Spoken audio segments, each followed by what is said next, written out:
నమస్కారం మాగల్ఫ్ న్యూస్ కి స్వాగతం। ప్రతిరోజు 6 దేశాల తాజా వార్తలు మీకు అందించబడుతున్నాయి।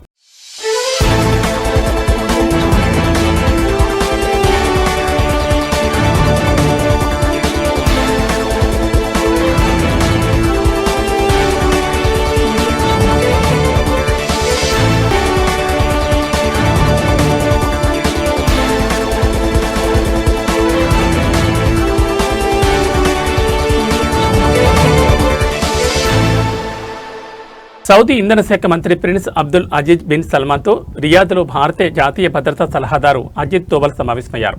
ఈ సందర్భంగా ఇంధన రంగంలో ఇరు దేశాల మధ్య ద్వైపాక్షిక సహకారాన్ని పెంపొందించే మార్గాలపై వారు దృష్టి సారించారు। ఇంధన భద్రతకు మరియు ఇంధన సరఫరా స్థిరత్వానికి మద్దతిచ్చే ప్రయత్నాలకు వారి చర్చల్లో అత్యంత ప్రాధాన్యత అంశంగా నిలిచిందన్నారు అధికారులు। అదేవిధంగా రియాద్లోని మంత్రిత్వ శాఖ ప్రధాన కార్యాలయంలో అజిత్ దోవల్తో విదేశాంగ మంత్రి ప్రిన్స్ ఫైజల్ బిన్ ఫర్హాన్ చర్చలు జరిపారు। ఉమ్మడి సహకారానికి సంబంధించిన అంశాలపై వారు సమీక్షించారు। మిడిల్ ఈస్ట్లోని తాజా పరిణామాలపై కూడా వారు చర్చించారు। ఇండియన్ స్కూల్ వృద్ధిని బాహ్యశక్తులు అడ్డుకుంటున్నాయని ఇండియన్ స్కూల్ బహ్రెయిన్ విద్యార్థుల తల్లిదండ్రులకు ప్రాతినిధ్యం వహిస్తున్న యునైటెడ్ పేరెంట్స్ ప్యానెల్ ఆరోపించింది। బాహ్యశక్తుల జోక్యంతో పాటు పరిపాలనాపరమైన అసమర్థతలు సంస్థ పనితీరుపై ప్రతికూల ప్రభావం చూపుతున్నాయని ఆగ్రహం వ్యక్తం చేసింది। యూపీపీ అధికారులు పాఠశాల కార్యనిర్వాహక కమిటీపై విమర్శలు గుప్పించారు। స్కూల్ వ్యవహారాల్లో పారదర్శకత లోపించిందని, తల్లిదండ్రులు లేవనెత్తిన కీలక ఆందోళనలను పరిష్కరించడంలో మేనేజ్మెంట్ విఫలమయ్యారని వారు ఆరోపించారు। ప్రస్తుత ప్రాంతీయ పరిస్థితుల నేపథ్యంలో మార్చి నెల రవాణా రుసుములను మాఫీ చేయాలని పదే చేసిన అభ్యర్థనలను స్పష్టమైన స్పందన లేదని మండిపడ్డారు। కేవలం BD20 వంటి తక్కువ బకాయిలు చెల్లించినందుకు విద్యార్థులను ఆన్లైన్ తరగతులకు హాజరు కాకుండా నిరోధించడానికి కూడా ప్యానెల్ వ్యతిరేకించింది। ఇది వార్షిక సర్వసభ్య సమావేశంలో తీసుకున్న నిర్ణయాలకు విరుద్ధమని పేర్కొంది। ఆర్థికపరమైన ఆందోళన లేవనెత్తు ఆర్థిక పరిమితులని పదే ప్రస్తావించడాన్ని యూపీపీ ప్రశ్నించింది। ముఖ్యంగా మార్చి 2020 నాటికి రిఫా క్యాంపస్ రుణం తీరిపోతుందని అంచనా వేస్తున్న నేపథ్యంలో మౌలిక సదుపాయాల రుసుము భవిష్యత్తుపై స్పష్టత ఇవ్వాలని డిమాండ్ చేశారు। ప్రస్తుత పరిపాలనలో మెగా ఫెయిర్ వసూలు తగ్గుముఖం పట్టాయని కూడా పేర్కొన్నారు।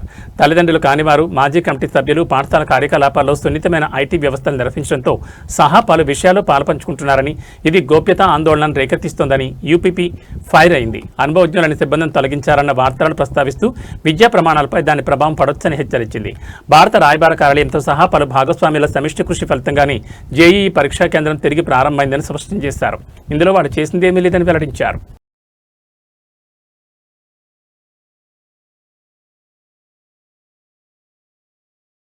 వాహనదారులు సులభంగా గుర్తించడానికి వీలుగా అబుదాబి 4 దర్బ్ టోల్ గేట్లకు కొత్త పేర్లను పెట్టారు। ప్రతి టోల్ గేట్ పేరును దాని వాస్తవ స్థానంతో మరింతగా అనుసంధానించే ప్రయత్నాల్లో భాగంగా ఈ మార్పులు చేసినట్లు అధికారులు తెలిపారు। ఇది డ్రైవర్లు మార్గాలను త్వరగా గుర్తించడానికి మరియు రహదారి నెట్వర్క్లో మరింత సులభతరంగా ప్రయాణించడానికి సహాయపడుతుందన్నారు। ఇటీవల దుబాయ్ మరియు అబుదాబి మధ్య ప్రయాణించే డ్రైవర్లు E11 హైవే వెంబడి కొత్త దర్బ్ టోల్ గేట్లను గుర్తించారు। దీంతో అబుదాబి స్మార్ట్ టోల్ వ్యవస్థను విస్తరిస్తున్నారా అనే ప్రశ్నలు నివాసితుల్లో తలెత్తాయి। దీంతో ఈ గేట్ల ఏర్పాటుపై ఈ మేరకు క్యుమబిలిటీని క్లారిటీ ఇచ్చింది। వర్క్ పర్మిట్ల గడువు ముగిసిన ప్రవాసుల బ్యాంక్ ఖాతాలపై పర్యవేక్షణ కఠినతరం చేయాలని కువైట్ సెంట్రల్ బ్యాంక్ స్థానిక బ్యాంకులను ఆదేశించింది। ఈ మేరకు ఒక సర్క్యులర్ జారీ చేసింది। చెల్లుబాటులో లేని పర్మిట్లు కలిగిన కార్మికుల సివిల్ ఐడి నెంబర్లు మరియు పేర్లను బ్యాంకులకు అందించడానికి పబ్లిక్ అథారిటీ ఫర్ సివిల్ ఇన్ఫర్మేషన్తో ఒక ఆటోమేటెడ్ లింక్ను ఏర్పాటు చేసినట్లు సెంట్రల్ బ్యాంక్ తెలిపింది। కస్టమర్ డేటాను క్రమం తప్పకుండా అప్డేట్ చేయడానికి మరియు డీయాక్టివేట్ ఖాతాల దుర్వినియోగం నిరోధించడానికి బ్యాంకులకు సహాయపడమే ఈ చర్య లక్ష్యమని పేర్కొంది। కొన్ని బ్యాంకులకు గతంలో అటువంటి కస్టమర్ల గురించి తగినంత సమాచారం లేకపోవడం వల్ల కొన్ని ఖాతాలు తెరిచి ఉండిపోయాయని, ఇది ఫ్రాడ్ లేదా చట్టవిరుద్ధ లావాదేవీల ప్రమాదాలకు దారితీసిందని రెగ్యులేటర్ పేర్కొంది। బ్యాంకులు నో యువర్ కస్టమర్ అవసరాలను పాటించాలని మరియు ఈ ఖాతాలపై అవసరమైన చర్యలు తీసుకోవాలని ఆదేశించింది। దేశ ఆర్థిక రంగంలో మనీ లాండరింగ్ నిరోధక మరియు ఉగ్రవాద నిధుల నిరోధక నియంత్రణలను పటిష్టం చేయడానికి జరుగుతున్న నిరంతర ప్రయత్నాలు ఈ చర్యలు ఒక భాగమని సర్క్యులర్లో స్పష్టం చేసింది।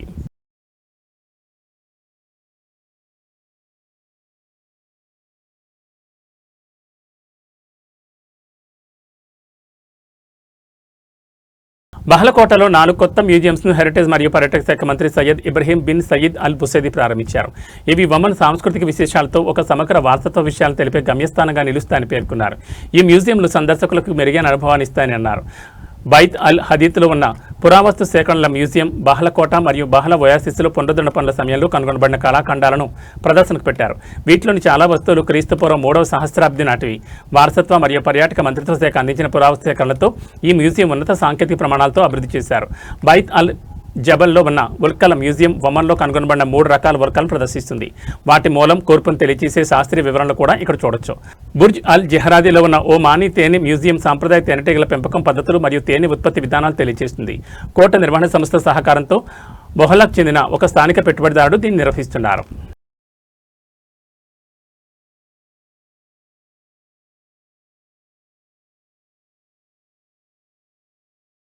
పర్యావరణ సుస్థిరతను పెంపొందించడానికి మరియు మున్సిపల్ సేవల సామర్థ్యాన్ని మెరుగుపరచడానికి మున్సిపాలిటీ మంత్రిత్వ శాఖ నిరంతరాయంగా కృషి చేస్తోంది. ఇందులో భాగంగా పర్యావరణ అనుకూల వాహనాలు, పరికరాలతో కూడిన ఒక ఆధునిక ఫ్లీట్ను మంత్రిత్వ శాఖ ప్రారంభించింది. ఈ వాహన ఫ్లీట్ను పబ్లిక్ సర్వీస్ వ్యవహారాల సహాయ కార్యదర్శి ఇంజనీర్ అబ్దుల్లా అహ్మద్ అల్ కరాని ప్రారంభించారు. ఉత్తమ పర్యావరణ పద్ధతులను అవలంబించడంలో మంత్రిత్వ శాఖకు ఉన్న నిబద్ధతను ఇది ప్రతిబింబిస్తుందని వెల్లడించారు. క్షేత్రస్థాయి కార్యకలాపాల సామర్థ్యాన్ని మెరుగుపరచడంలో మరియు వాయు నాణ్యతను పెంపొందించడంలో వీటి పాత్రను ఆయన ప్రత్యేకంగా ప్రస్తావించారు. మెకానికల్ పరికరాల విభాగం డైరెక్టర్ జురైదా సుల్తాన్ అల్ రుమాహి మాట్లాడుతూ ఈ వాహన ఫ్లీట్ను ప్రవేశపెట్టడం అనేది నిర్వహణ ప్రక్రియలకు మద్దతు ఇవ్వడంలో ఒక కీలక ముందడుగని పేర్కొన్నారు. ప్రపంచ సాంకేతికతలకు అనుగుణంగా భద్రత మరియు సామర్థ్య ప్రమాణాలను బలోపేతం చేస్తుందన్నారు. అత్యున్నత సాంకేతిక మరియు పర్యావరణ నిర్దేశాలకు అనుగుణంగా ఈ వాహనాలు ఎంపిక చేయడం జరిగిందని తెలిపారు. ప్రపంచ అత్యున్నత పర్యావరణ ప్రమాణాల్లో ఒకటిగా వర్గీకరించిన యూరో 6 ఇంజన్లతో ఈ వాహనాలు పనిచేస్తాయని అన్నారు. ఇవి హానికరమైన ఉద్గారాలను తగ్గించడానికి, ఇంధన సామర్థ్యాన్ని మెరుగుపరచడానికి, శబ్ద స్థాయిలను తగ్గించడానికి, అదే సమయంలో అధునాతన హెచ్చరిక లైట్లు రహదారి భద్రతను పెంచడానికి దోహదపడతాయని పేర్కొన్నారు.